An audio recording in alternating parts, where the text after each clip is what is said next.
a taxa Selic vai cair, tá certo? Bom, no dia de hoje nós tivemos aí reuniões do Banco Central e deve ser anunciada uma taxa Selic entre 13,75% e 14%. Neste momento que você está assistindo o vídeo, nós já tivemos a decisão. Não importa se ela está em 13,75% ou 14%. Fato é que eu já estou te adiantando que essa taxa Selic vai cair. E durante esse vídeo, né, eu vou te explicar o que fazer nesse momento, quais são opções aí para os próximos anos, para os próximos meses, inclusive, aí de bons investimentos que devem substituir o pagamento da renda fixa. Não interessa, a taxa Selic em 13,75% ou 14%, os produtos de renda fixa já começaram a pagar menos, tá certo? E eu vou te explicar tudo isso, o que está acontecendo no mercado e o que eu estou fazendo também. Já vou colocar para você todas as minhas estratégias. Mas de antemão eu quero pedir o que para você? Aperta o botãozinho de curtir, tá aqui embaixo, me ajuda muito. Você sair daqui sem apertar o botão de curtir, o YouTube ele entende que você não gosta do meu canal, não gosta do meu conteúdo e vai parar de passar conteúdos aqui do canal Mestre da Riqueza para você. Então aperta o botãozinho de curtir que me ajuda demais, tá certo? Bom, sem mais pedidos agora, vou te explicar o porquê que eu acredito que a taxa Selic vai cair nos próximos meses. Antes de mais nada, eu quero te explicar o que é a inflação. A inflação é o aumento generalizado dos preços, tá? Ah, o arroz subiu, ou o feijão subiu. Esse ou muda muito a questão, tá certo? Porque o arroz subiu pode ser algo pontual na fabricação, na produção do arroz, né? Ou o feijão subiu pode ser algo pontual do feijão, tá? Quando a gente fala sobre inflação, imagine uma cesta de produtos, tá? Então o arroz subiu, a gasolina caiu, a eletricidade subiu, o feijão caiu, o óleo subiu, o tomate caiu, né? Nós vamos tirar uma média e o aumento desses produtos aí podem significar o que nós conhecemos como inflação. Então a inflação é o aumento generalizado de uma cesta de produtos, tá certo? Claro, podemos ter deflação? Podemos, mas geralmente nós vamos ter inflação, que é o aumento. A deflação é a baixa, tá certo? Inclusive, nos últimos meses aqui no Brasil, nós estamos tendo deflação. Ou seja, essa cesta de produtos, ela está tendo deflação, muito aí ocasionada pela baixa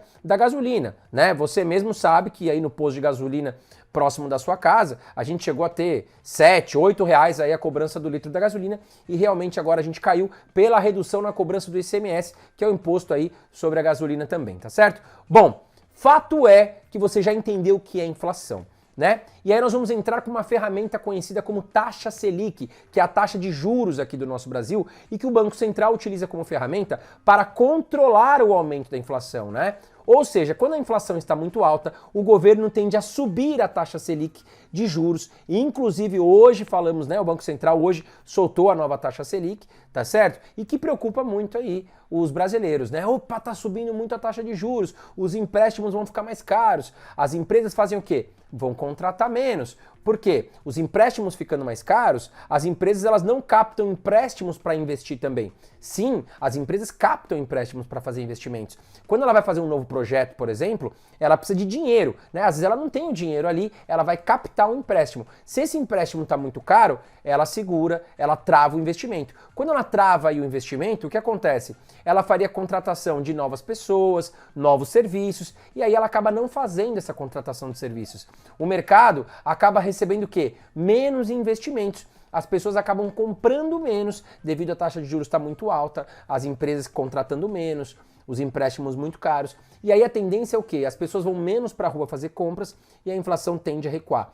E é isso que está acontecendo neste momento e é por isso que eu acredito que a taxa Selic vai começar a despencar. Então cuidado que podem estar mentindo para você. Toda segunda-feira a gente tem a divulgação do relatório Focus, né? Inclusive, o Banco Central divulga a previsão que, né, da perspectiva que nós vamos fechar o ano com o IPCA, com o PIB, inclusive a taxa Selic, né? Vamos aqui entender a última divulgação do relatório Focus, qual foi a perspectiva do Banco Central, dos economistas no geral, qual é a previsão, quanto que a gente deve ter de IPCA, de taxa Selic aí para 2022 e 2023. Vamos lá. Bom, IPCA, que mede a inflação generalizada, né? O aumento dos preços dos produtos. Nós temos aqui 2022, segundo os economistas, nós devemos ter aí uma inflação em torno de 6%.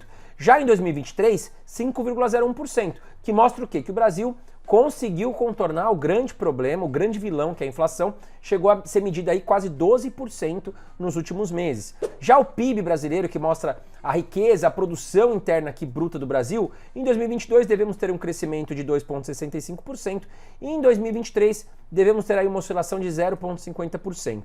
Já a taxa Selic, que é a taxa de juros, né, em 2022, a gente deve fechar o ano em 13,75%. Em 2023, já deve recuar para 11,25%. E detalhe, tá? O IPCA para 2024 já é esperado aí 3,47%, muito próximo da meta do Banco Central. Já para a Selic, nós temos aí 8% é a perspectiva que o Banco Central colocou para o mercado. Ou seja, nós deveremos ter uma queda a partir de agora na taxa Selic aí com mais rapidez. E cada vez mais os produtos de renda fixa vão pagar menos para você, tá? Então a gente tem que estar atento, a gente tem que se antecipar ao mercado para que a gente não vá igual a manada e pegue produtos ruins, tá certo? Então a partir de agora eu vou trazer o que para você? Cuidados que você tem que tomar nesse momento, quais produtos a gente pode estar olhando para que você não caia numa água fria, digamos assim. Bom, primeiro ponto. Muito cuidado com alguns produtos de renda fixa, tá? Até porque alguns produtos falam que é renda fixa, só que eles são pós-fixados. Então eles vão acompanhar a variação de um determinado indicador, né? Quando a gente fala, por exemplo, aí de um CDB pós-fixado, um CDB que está rendendo 120% do CDI, né? O CDI é um indicador que anda muito próximo da taxa Selic, tá certo? Ele é muito utilizado ali pelos bancos, né? Que fazem empréstimos entre eles, tá certo? Agora, tome muito cuidado. Porque você vai pensar o quê? Né? Opa, 120% do CDI, taxa Selic aí em quase 14% ou 14%, vou ganhar uma bela de uma grana. Só que o vencimento desse título, às vezes, é em 3, 4, 5 anos. E nesse mercado não tem bobo. Não acha que quem está pegando o seu dinheiro emprestado é bobinho, não. Você está falando com bancos, meu amigo, com instituições financeiras. Ali não tem bobo, não tem almoço grátis, tá certo? Ou seja, ele está captando o teu empréstimo e nesse início ele pode até pagar uma taxa atrativa para você. Só que eu já te falei, a perspectiva da Selic é 8% para daqui um ano e meio, tá certo? Então, vai cair esse CDI. E aí, meu amigo, depois não adianta chorar, tá? Vamos fazer alguns cálculos para ficar mais claro aqui para você.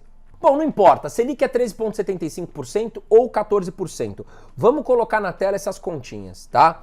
Bom, 13,75% ou 14%, 120% um CDB te pagando o CDI. Então vamos lá, CDB, né, indexado ao CDI, te pagando 120% aí de juros, tá certo? Hoje você estaria recebendo 16,5%, né? Só que cuidado, tá? Cuidado porque futuramente a taxa vai chegar em 8%. Então vamos fazer algumas contas, né? No cenário com a Selic ali a 8%, o seu recebimento já seria de 9,6%. Esquece os 16,5% que você estaria recebendo agora, tá? Ele vai o quê? Ele vai cair, né? Porque a Selic vai cair, o CDI vai cair, os seus 120% vão incidir ali em cima dos 8%. Então vamos colocar 9,6%, tá? Só que detalhe, uma coisa que ninguém te explica. Os produtos de renda fixa, ele tem incidência da inflação, né? E aí você tem que fazer o quê? Se não for um produto CDB IPCA, por exemplo, você já tem que descontar a inflação. Então nós estamos falando de um CDB pós-fixado, né? Com vencimento em 3, 4 anos. O que vai acontecer? Bom, vamos lá, né? Vamos trabalhar com o mínimo do imposto de renda, calculando aí que você vai resgatar daqui 3, 4 anos, tá certo? Então vamos trabalhar com 15%. Vamos fazer umas continhas aqui, conta de padeiro, né? Vamos lá, 9,6%, né? Menos 1,25%, eu peguei os 15% do imposto de renda, dividi por 12, vamos colocar uma taxa mensal. Então você vai pegar 9,6% aqui, menos 1,25%, que seja o teu IR sobre os lucros, né? Você vai chegar numa taxa de 8,35%.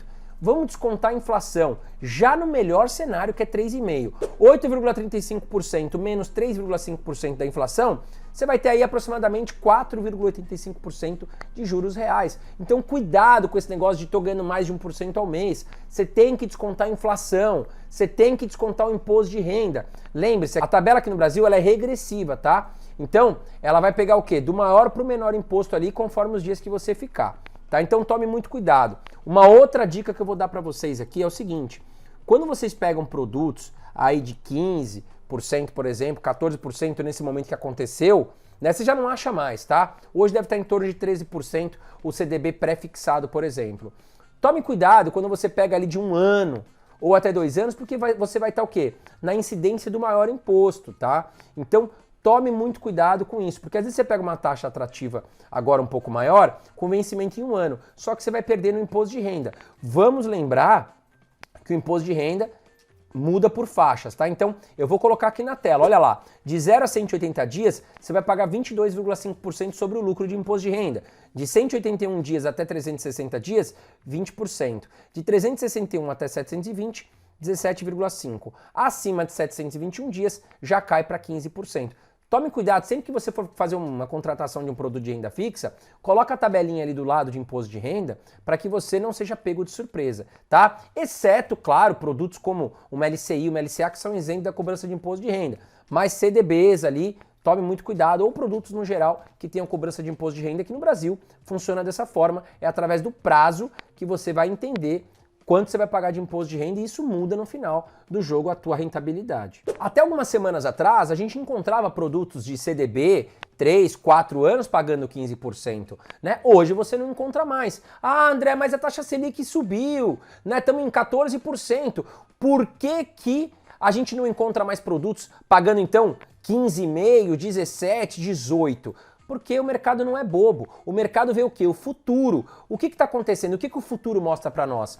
Que o IPCA, a inflação, já está em queda, né? Ou seja, faz sentido a taxa Selic continuar aí em 14%? Não, não faz sentido. O Banco Central deve começar a reduzir a taxa Selic. As instituições financeiras e os bancos não são bobos. Eles já estão o quê? Reduzindo o valor dos empréstimos, tá certo? Eu até gravei um vídeo muito interessante, vou deixar aqui o card aqui em cima, né, onde eu falo muito sobre isso. E quem assistiu, quem ficou ligado no meu canal, pegou ótimas oportunidades em fundos imobiliários de tijolo, porque eu cantei a bola de forma antecipada. Né? Não pode seguir a manada, você tem que se antecipar ao mercado. Quem me acompanha aqui no canal acaba pegando boas oportunidades. Os fundos imobiliários de tijolo se valorizaram, né? E quem seguiu aí as minhas dicas se deu muito bem. Por isso que eu falo, se inscreva aqui no canal Mestre da Riqueza e ative as notificações, porque eu trago dicas importantes aqui. Se você não receber a notificação, você vai ficar de fora, vai perder boas oportunidades. Então vem agora, já se inscreve aqui e ativa as notificações. Bom, mas então o que fazer nesse momento, não é verdade? Tem que ter renda fixa? Tem, até porque a reserva de emergência deve estar em renda fixa, né? Você não tem que se preocupar com rentabilidade, né? A reserva de emergência não interessa. Tem que estar aí, por exemplo, num CDB de liquidez diária, tá? Que renda acima de 100% da CDI, tá bom? Nem é muito preocupante, mas rende 110, 105, não interessa, né? Você não vai ganhar muito com a reserva de emergência. Ela tem que estar em um lugar protetivo de fácil acesso, tá? Então, renda fixa não é lugar de fundos imobiliários nem ações, tá? Renda fixa continua sendo importante. Claro, eu olhava com renda fixa algumas semanas atrás com olhos mais atrativos.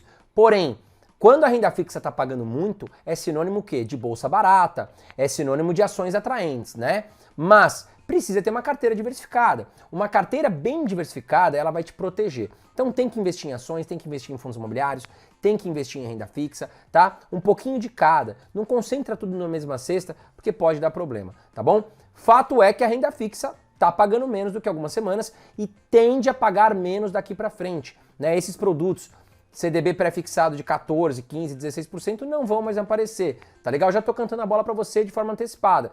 Quem me acompanhou e viu os fundos imobiliários, o vídeo se deu bem, pegou fundos imobiliários de tijolo lá embaixo, fez ótimos negócios. Inclusive, nesse vídeo eu vou fazer algo especial para você. Fica até o final, tá? Eu trouxe aqui uma carteirinha de fundos imobiliários interessante que eu faria hoje, tá? E até mesmo aí bons produtos de ações pagando ótimos dividendos, tá certo? Bom, né? O que fazer então? Se a renda fixa está pagando menos, qual é a primeira alternativa de investimento interessante? Fundos imobiliários de tijolo. Os fundos imobiliários de tijolo, eles te protegem da inflação, porque os imóveis se valorizam, né? Muito baseado também em cima da inflação. Além do que, bons imóveis, né? Te protegendo da inflação, também tem a correção do aluguel via IGPM, via IPCA. Então, caso o inquilino chegue ali no final do contrato, né, ele vai querer renovar o contrato, ou enfim, o contrato dele é de vários anos, o gestor já vai aplicar o aumento baseado na inflação. Então você está protegido tanto pelo aumento das cotas, né, a valorização dos imóveis, também com os recebimentos de dividendos, né? Além do que os dividendos de fundos imobiliários são isentos de imposto de renda. Então lembra quando eu falei ainda nesse vídeo?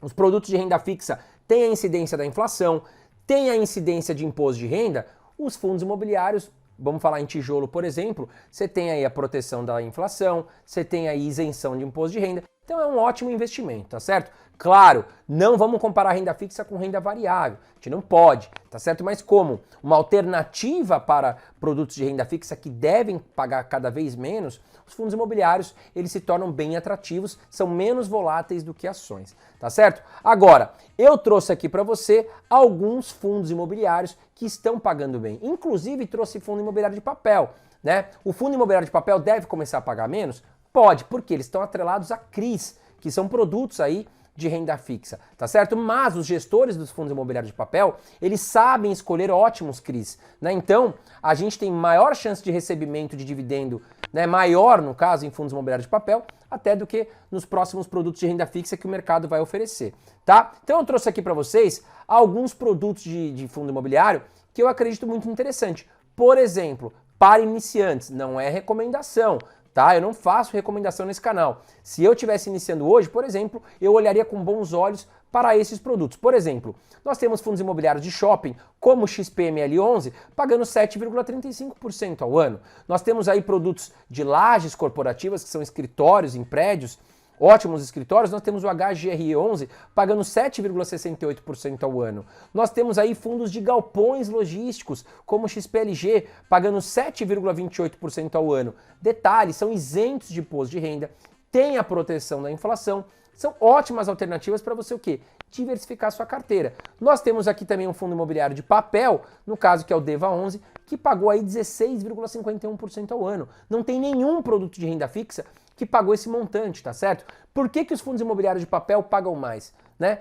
Porque os fundos imobiliários de papel, eles investem em papéis, em dívidas, CRIs. Já os fundos imobiliários de tijolo, eles têm imóveis físicos. E esses imóveis físicos, no momento, vários deles estão baratos. Então você pode ter uma maior chance de valorização nas cotas, porque os imóveis devem vir a se valorizar mais à frente. Inclusive, eu quero saber de você. Você já investe em fundos imobiliários? Comenta aqui embaixo, né? Tô pagando dívida ainda ou não? Já comecei a investir em fundos imobiliários? Acompanho o seu canal, inclusive já invisto em ações. Quero te conhecer melhor. Comenta aqui embaixo, tá? Vamos falar agora de 5 ativos, né, para iniciantes que eu considero aí atrativos e pagam dividendos, né? Vamos lá. Bom, ações pagadoras de dividendos e que são mais defensivas. Você tem aí, por exemplo, a Copel, que pagou 17,38%, e a isenção de imposto de renda também serve para dividendos de ações no Brasil, tá? Banco do Brasil pagou 8,90%. Você tem Porto Seguro que pagou 5,97%, uma empresa fantástica que trabalha com seguros, né? O brasileiro contrata muitos seguros, principalmente para casa e para residência. Você tem a Unipar, que é uma empresa fantástica, né? Ela trabalha com cloro. A nossa água que chega na nossa casa precisa de cloro. Pagou 17,09%, isento de imposto de renda. Você tem a Taesa, que é uma empresa fantástica de energia elétrica. Todo brasileiro precisa de energia elétrica. Pagou 12,95%. Então, o que eu quero te mostrar aqui? Que a gente não precisa ficar só focado na questão de renda fixa. A gente tem outras oportunidades, né, que, claro, são mais voláteis, oferecem um certo risco, que são ações e fundos imobiliários, diferente da renda fixa, mas que pagam até mais e muito mais do que a renda fixa. Então eu quero que você entenda isso daí. Precisa ficar claro para você. Imposto de renda, inflação, tudo que eu ensinei nesse vídeo para que você faça boas contratações e estude melhores produtos, tá certo? Bom, espero que você tenha gostado desse vídeo, né? Um grande abraço para você e continue fazendo bons investimentos.